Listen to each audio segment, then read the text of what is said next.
دنیا میں کوئی بھی ریاست، کوئی بھی معاشرہ جن بنیادی اصولوں پر کھڑا ہوتا ہے ان میں سب سے اہم بات اپنے شہریوں کے تحفظ کی ہے، ان کی جان کا تحفظ، ان کے مال کا تحفظ، ان کی عزت، ان کی ڈگنیٹی کا تحفظ۔ پاکستان میں ہم آئے روز ایسے واقعات دیکھتے ہیں جہاں پہ لوگ عام لوگوں کی زندگی کو فار گرانٹیڈ لیتے ہیں، عام شخص کی زندگی کی کوئی قیمت اور کوئی قدر ہمیں نظر نہیں آتی۔ کماڑی میں جو ابھی افسوسناک صورتحال اس وقت بھی جاری ہے، وہ بھی اسی طرف اشارہ کرتی ہے کہ جو بھی ذمہ داران ہیں، وہ لوگ جو اپنے کسی فائدے کے لیے، وہ لوگ جو اپنی کوئی چھوٹی سی غلطی چھپانے کے لیے یا اپنی نااہلی چھپانے کے لیے وہاں پر موجود عام لوگوں کی زندگیوں کو کس طرح خطرے میں ڈال رہے ہیں۔ درجن بھر سے زائد قیمتی جانیں ضائع ہو چکی ہیں اور سینکڑوں افراد کے متاثر ہونے کی خبریں بھی آ رہی ہیں۔ مختلف طرح کی رپورٹس ہیں جو ابتدائی ابھی تک تحقیقات کے بعد رپورٹ سامنے آئی ہیں۔ وہاں پہ یہ کہا جا رہا ہے کہ سویابین ڈسٹ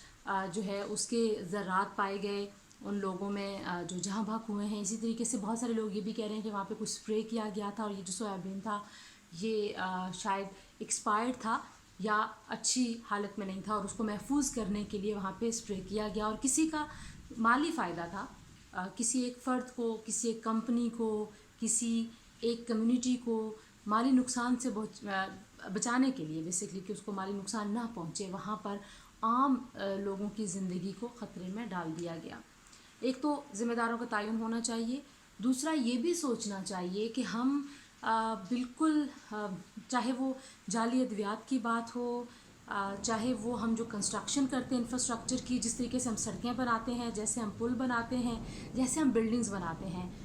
کبھی کوئی بلڈنگ گر رہی ہوتی ہے، کبھی سڑکوں کی جو خستہ حالی ہے اس کی وجہ سے ایکسیڈنٹس ہو رہے ہیں، تو ہماری ریاست میں ایک عام آدمی کی زندگی کی کوئی ویلیو کیوں نہیں ہے اور یہ لوگوں میں احساس کیوں نہیں ہے کہ ہماری ذرا سی غلطی، ہمارا ذرا سا نااہل ہونا، ہماری ذرا سی نالائکی کسی شخص کی قیمتی جان لے لے گی یا لے سکتی ہے۔ یہ سوچ کیوں نہیں ہے؟ میں سب سے زیادہ کنسرن تو اس کے اوپر ہوتی ہے اور مجھے امید ہے کہ جو کہا بھی جا رہا ہے، ہم میڈیا رپورٹس میں دیکھ رہے ہیں کہ حکومت اور متعلقہ ادارے اور متعلقہ حکومت ذمہ داروں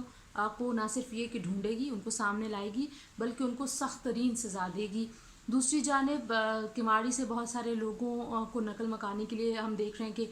بات ہو رہی ہے، بہت سارے لوگ مختلف علاقوں میں جا رہے ہیں، وہ علاقہ چھوڑ کے ایسے علاقے جو بندرگاہوں کے نزدیک ہیں، ایسے علاقے جہاں پہ پورٹس ہیں،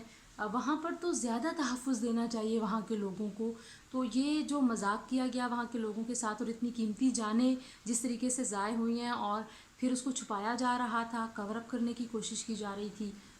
دیٹ از ویری انفارچونیٹ۔ اور پاکستان سے جب ایسی خبریں ہم سنتے ہیں اور باہر کی دنیا دیکھتی ہے تو ان کو اندازہ ہو جاتا ہے کہ ہمارا معاشرہ کیسے پروٹیکٹ کرتا ہے لوگوں کو اور ہماری ریاست کیسے پروٹیکٹ کرتی ہے اور ہم کتنے سینسٹیو ہیں، کتنے سینسٹائزڈ ہیں کہ ایک عام آدمی کی زندگی جو ہے وہ ویلیویبل ہے اور کسی بھی شخص کو کسی دوسرے کی نااہلی کی وجہ سے زندگی سے ہاتھ نہیں دھونے چاہیے۔ تو امید کرتے ہیں کہ بہت جلدی جو ذمہ داران ہیں وہ انصاف کے کٹہرے میں کھڑے ہوں گے۔